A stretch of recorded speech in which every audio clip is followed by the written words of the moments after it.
Up next here on NEC Football on the Run, it is time for our Commitment to Success Spotlight, brought to you by Provident Bank. Provident Bank, commitment you could count on. And joining us today from the Stonehill Skyhawks, it's quarterback Jack O'Connell. Jack, welcome to the Spotlight this week. Thanks for having me. Well, we are excited to have you here. But before we get into it, I want to kind of set the scene for everyone that might not have seen it. Saturday night, fourth quarter, Stonehill, Maine. Team was down 10-6. You're facing 4th and 21.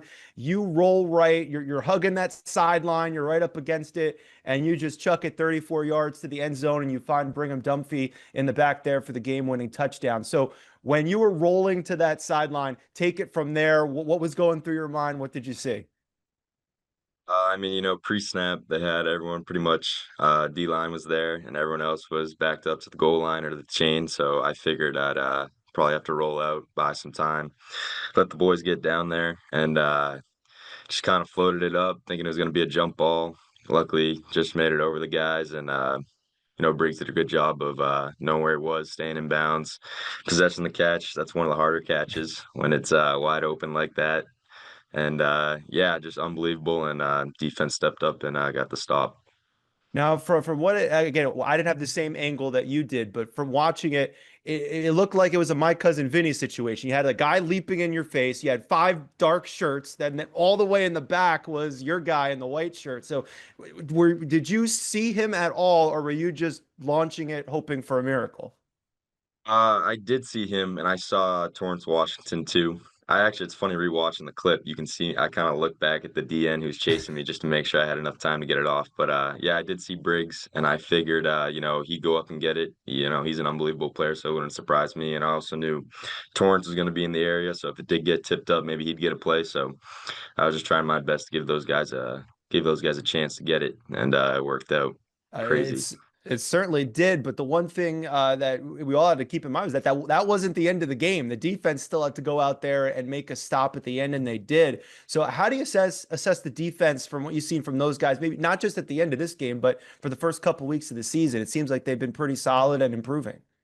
I mean, they've been unbelievable, honestly. That play doesn't happen without the defense. They kept us in that game. They got the huge goal line stop earlier in the quarter to, keep the lead only 4. So it went from maybe we're gonna have to get a touchdown and go for 2 to tie it up to let's just get a touchdown and win it. And they put us in a good position. And I just love the composure out of them, giving us a chance. I wish it didn't take within 2 minutes of the game to kind of give them a little bit of payback, but yeah, like I said, the composure is great, and none of those guys flinch, and it's really fun to watch. It's a different vibe to the team this year. It's really fun to be a part of.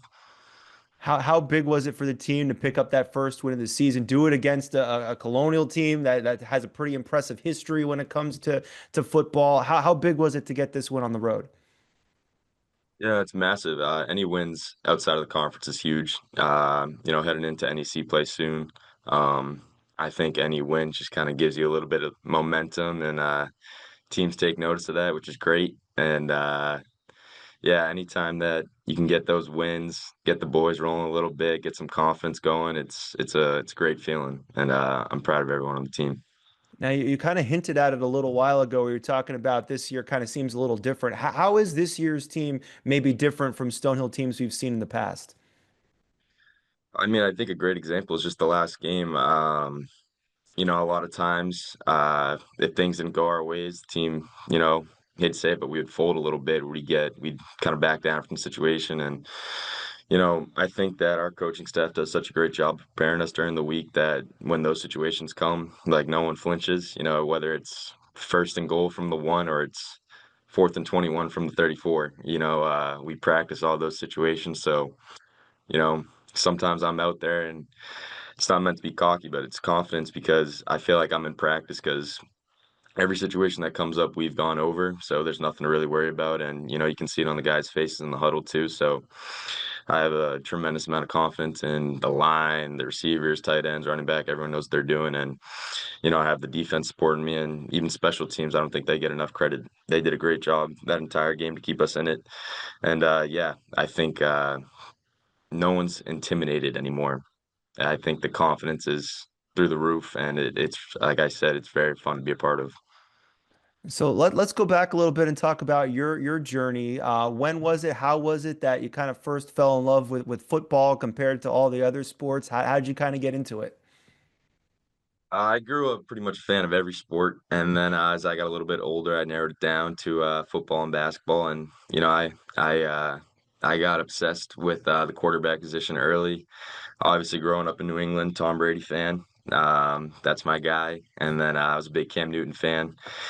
Can't run as well as him, but I try to sometimes. And yeah, I just fell in love with it.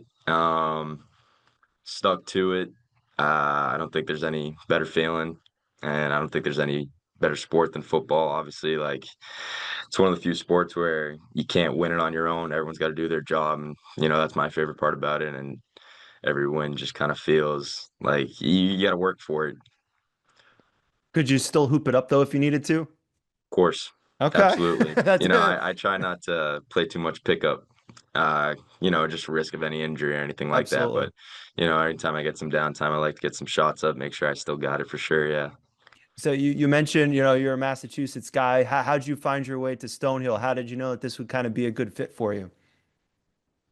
I mean, you talked about my path a little bit. It's very interesting. Like I didn't start until my senior year of high school at quarterback.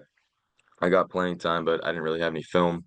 But a part of me always knew that I was going to continue playing after high school. So I started going to a lot of the prospect camps, specifically like the NE10. Just I wanted to stay close to home and fell in love with Stonehill. I had a really good prospect day there. They wanted me to come back.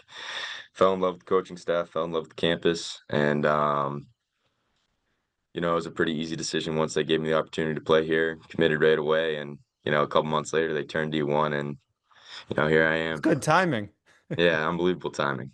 Now, last year, you got an opportunity, towards the end of last year, October, November, a little bit. What did you learn from that experience to kind of take in with you coming into a brand new year here in 2025? Well, starting games was definitely huge for my confidence. I think even when I was a freshman, you always prepare like you're the starter, but there's Sure. no way to really emulate it until you're really out there, and that was huge for me. I know that we didn't do as well as we wanted to do, but being able to, kind of get a feel for the speed of the game and what I should be doing during the week, prepare mentally and physically, I think that was huge. And, it kind of made, starting week one this year not that big of a deal because, I've been there before and, I know what to do, what not to do. So it was the starting the last couple games of last year was massive. It was that comfortability, that confidence that you were talking about earlier on. Hmm. Now let's go to this weekend. Stonehill's welcoming in Penn. They're playing their season opener. They haven't played any games yet, so I'm sure it might be a little difficult to prepare. Not that much tape on them unless you go back to last year. So do you have any idea of what you can expect coming up on Saturday? Any keys that you guys are focusing on for this one coming up this weekend?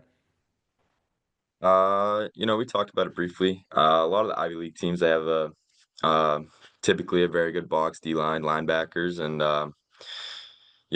I trust Coach Hebert a lot to draw up some plays to kind of pick apart that defense. So I feel really confident. I'm sure they're going to come guns blazing. They're fresh. They haven't played a game like you said, but we're riding a lot of momentum right now, and I'm feeling really good about it. That's awesome. All right, we got the final five questions. These are quick hitters. So Jack, first thing that comes to mind, just let it out. All right. Yeah, All right. Favorite color. navy blue. Okay. Favorite snack or junk food. Ooh, I'm gonna go chocolate covered pretzels. Ooh, that's a good one. Okay. This might be a layup for you because you kind of already mentioned it, but your favorite quarterback of all time that you love to watch play. Gotta be Brady. Okay. If we surveyed your teammates and we asked them to describe you using one word or phrase, what one word do you think they would come up with to describe you? Probably say intense in a good Okay. way, as Okay. good as it can be. I take this very seriously, but I like to have fun, so hopefully nothing too bad. Of Do you take command in that huddle? course, you have to. Okay. And this last, I hate to put you on the spot here, but if you can only keep one and the other one is completely erased from existence, would you keep 4th and 21 or would you keep 28 to 3? Fourth and 21. You know, I was out there playing, Okay. so I don't want to take away that memory for Briggs and the rest of the guys. So definitely fourth and 21. All right. Good news, Falcons. You're back in it. He's keeping the 4th and 21. All right, Jack, thanks so much for joining us. We appreciate your time and best of luck the rest of the season. Awesome. Thanks for having me again. Absolutely. And you can check out Jack and the Skyhawks. They return home to take on the Penn Quakers 1 p.m. Saturday on NEC Front Row. And be sure to check out the full episode of the NEC Football on the Run on the NEC Overtime Pod. It's available now wherever you get your podcasts. This has been the Commitment to Success Spotlight, and it's brought to you by Provident Bank.